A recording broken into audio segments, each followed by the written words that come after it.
Hey guys, welcome back to my channel. So in this video I'll be showing you guys how to build a wreath, so stay tuned. And everything was, I spent like around, I think it was like $15 or $16, and it's way better than going to Michael's or Hobby Lobby and spending $60 on a wreath when you could just buy one yourself and then keep changing the flowers as the season pass, or like winter and spring and autumn and all that stuff. So yeah, so stay tuned if you want to see how I build my wreath.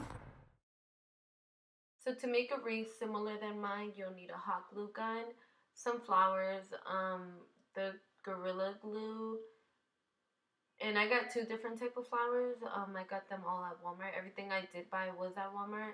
You also need a letter. I got G for my last name, Gonzalez, a hook to hook it up on the door, and the wreath itself.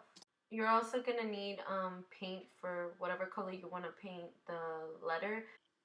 One of the sets of flowers that I got were $5, and the other set was 97 cents. After I took out all the flowers from the little stems and some of the green leaves as well, so I could add some green to the wreath.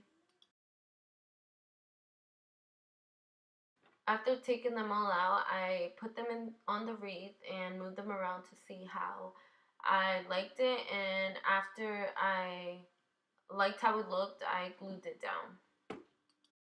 So this is the end result. It's so pretty. I actually really liked how it looked. I like the pale pink.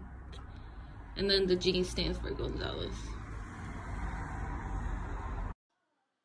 I hope you enjoyed this video. Make sure to like, comment, share, and subscribe.